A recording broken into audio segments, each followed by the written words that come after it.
Assalamualaikum warahmatullahi wabarakatuh.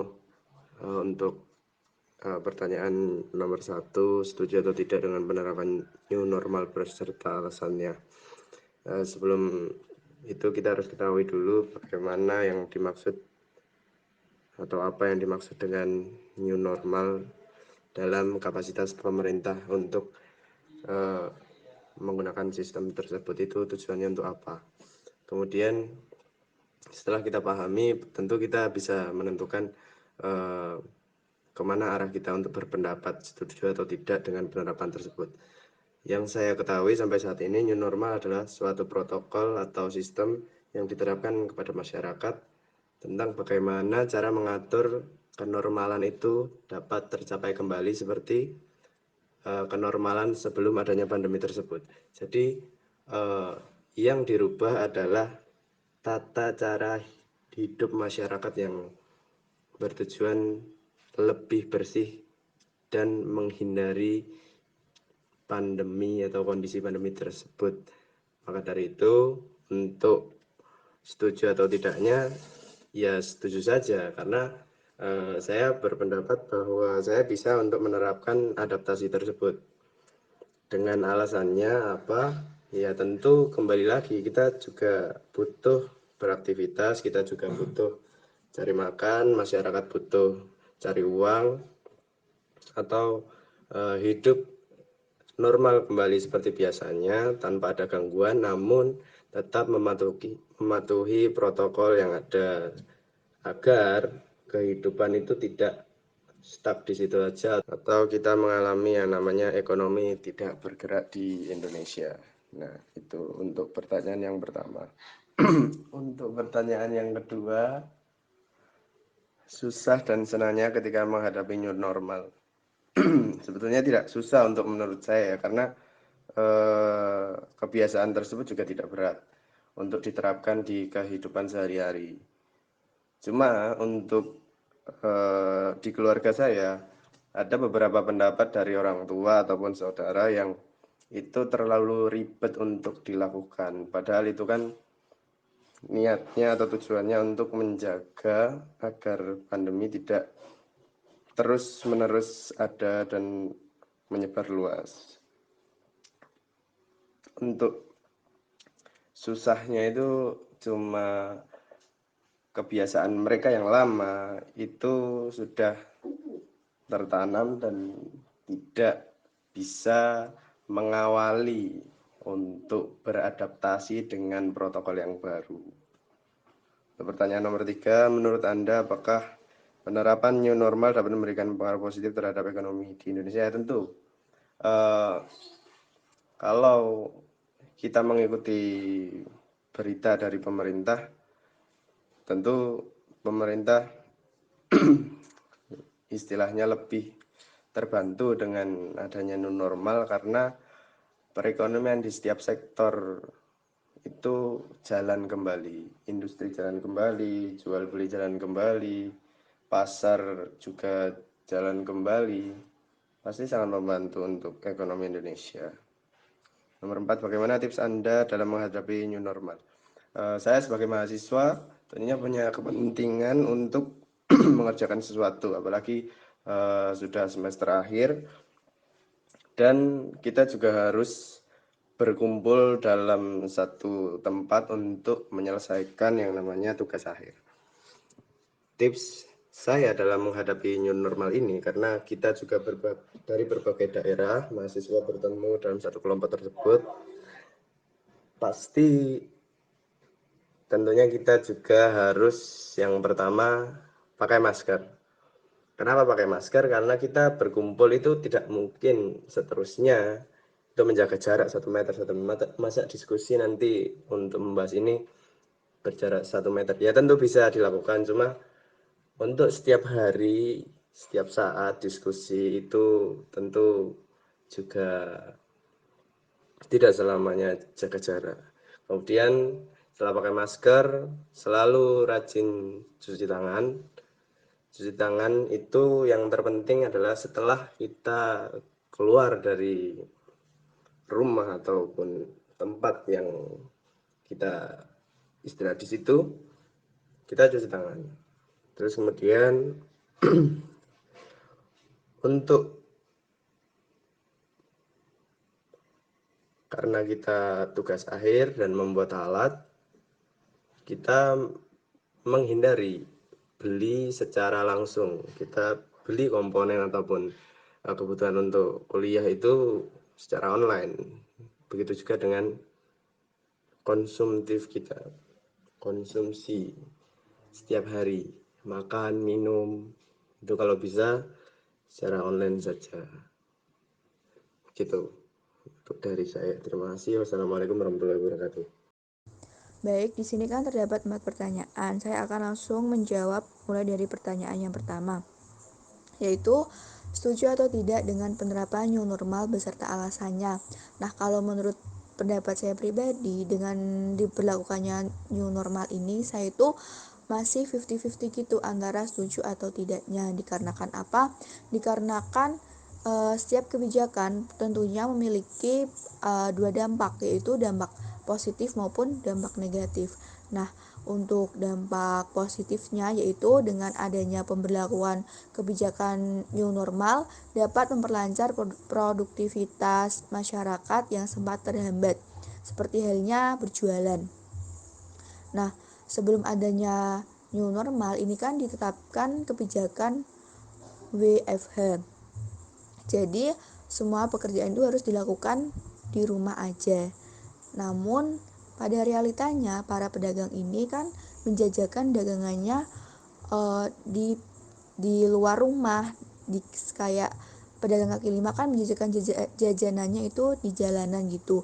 Nah, sebelum adanya kebijakan new normal, jadi mereka itu tidak pernah berjualan, jadi mereka itu enggak ada pemasukan gitu loh.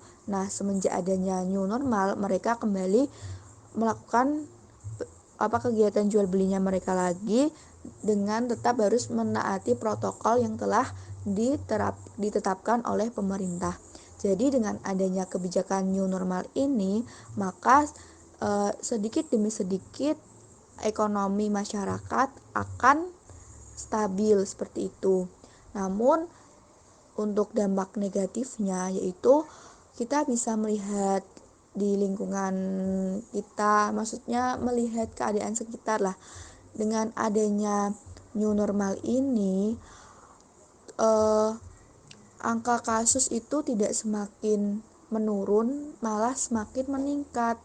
Artinya masih banyak masyarakat yang mengabaikan kebijakan pemerintah, atau malah kebijakan pemerintah yang kurang tegas mengenai sanksi jika masyarakat melanggar protokol yang sudah ditetapkan, sehingga masyarakat itu seenaknya sendiri dan malah menambah jumlah kasus COVID ini menjadi naik drastis gitu. Nah, selanjutnya yaitu pertanyaan yang kedua, susah dan senangnya ketika menghadapi new normal. Kalau susahnya itu ya karena banyak masyarakat yang masih mengabaikan protokol kesehatan yang sudah ditetapkan oleh pemerintah, dan itu mengakibatkan tingginya angka kasus itu semakin meningkat. Jadi kalau saya pribadi itu merasa cemas, kayak berpikir kapan sih virusnya ini tuh akan hilang, kok semakin hari malah semakin menambah dan nggak semakin menurun gitu. Nah, kalau merasa senangnya itu ya dalam bidang perekonomian, dimana dalam bidang perekonomian ini ekonomi di masyarakat itu sudah mulai stabil, dan selain itu juga kita juga udah bisa melakukan kegiatan kembali seperti biasanya, tetapi harus itu tetap menggunakan protokol kesehatan yang telah diterapkan oleh pemerintah seperti itu. Selanjutnya yaitu pertanyaan ketiga, menurut Anda apakah penerapan new normal dapat memberikan pengaruh positif terhadap ekonomi di Indonesia? Nah, kalau menurut saya, iya, ini tuh sangat berpengaruh sekali karena dengan adanya new normal, para pekerja tetap melakukan pekerjaannya dengan menggunakan protokol kesehatan yang sudah ditetapkan. Selain itu juga, new normal bagi para pekerja lebih efektif dibandingkan dengan WFH karena dengan new normal, para pekerja dapat terjun langsung untuk melakukan pekerjaannya. Hanya saja harus tetap menerapkan protokol kesehatan seperti itu. Oke, baik, saya akan menjawab pertanyaan yang terakhir, yaitu bagaimana tips Anda dalam menghadapi new normal. Nah, Untuk tips dan trik dalam menghadapi new normal itu kita tetap menjalankan protokol kesehatan yang sudah ditetapkan oleh pemerintah, yaitu dengan cara memakai masker, menjaga jarak, membawa alat ibadah dan alat makan sendiri, tidak berkerumun dan selalu mencuci tangan atau menggunakan hand sanitizer. Seperti itu. Baik, di sini ada 4 pertanyaan. Saya akan menjawab pertanyaan pertama, yaitu setuju atau tidak dengan penerapan new normal. Menurut saya setuju. Karena dengan adanya new normal menjadi harapan baru bagi rakyat untuk bisa produktif kembali. Yang kedua, susah dan senangnya ketika menghadapi new normal. Menurut saya susahnya aturan-aturan new normal masih menerapkan pembatasan-pembatasan sosial, utamanya bagi pelajar atau mahasiswa yang masih belum bisa belajar tatap muka. Kalau senangnya itu karena menghidupkan lagi aktivitas masyarakat yang sebelumnya terisolasi karena anjuran pemerintah dengan di rumah saja. Yang ketiga, apakah penerapan new normal dapat memberikan pengaruh positif terhadap ekonomi di Indonesia? Tentu saja, karena penerapan new normal lebih baik dari situasi sebelumnya. Kemudian yang terakhir, bagaimana tips dalam menghadapi new normal? Tips dari saya yang pertama yaitu tentu saja kita harus selalu mematuhi protokol kesehatan yang berlaku.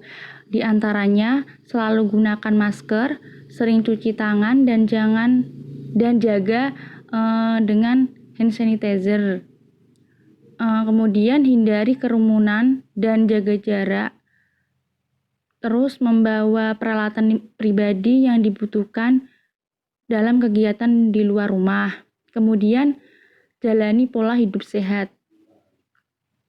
Yang kedua, dengan sudah berlakunya penerapan new normal, mari kita lebih rajin menabung dan membuat manajemen ekonomi atau keuangan yang lebih baik dari sebelumnya.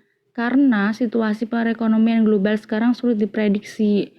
Yang ketiga, semoga teman-teman selalu optimis dan berpikiran positif untuk menjalani hari-hari yang akan datang. Karena dengan demikian akan menjadikan imun tubuh kalian atau tubuh kita lebih kuat. Tentu saja dengan berusaha lebih giat dan lebih baik lagi untuk masa depan yang lebih baik. Pertanyaan yang kedua yaitu susah dan senangnya ketika menghadapi new normal. Menurut saya, susahnya aturan-aturan new normal masih menerapkan pembatasan sosial, utamanya bagi pelajar atau mahasiswa yang masih belum bisa belajar tatap muka. Kalau senangnya, karena menghidupkan lagi aktivitas masyarakat yang sebelumnya terisolasi karena anjuran pemerintah dengan di rumah saja. Kemudian pertanyaan nomor 3, apakah penerapan new normal dapat memberikan pengaruh positif terhadap ekonomi di Indonesia? Tentu saja, karena penerapan new normal lebih baik dari situasi sebelumnya. Pertanyaan yang terakhir, yaitu bagaimana tips dalam menghadapi new normal? Menurut saya, tips dari saya, yang pertama, tentu saja kita harus selalu mematuhi protokol kesehatan yang berlaku. Di antaranya, selalu gunakan masker, sering cuci tangan dengan hand sanitizer, hindari kerumunan dan jaga jarak, membawa peralatan pribadi yang dibutuhkan dalam kegiatan di luar rumah.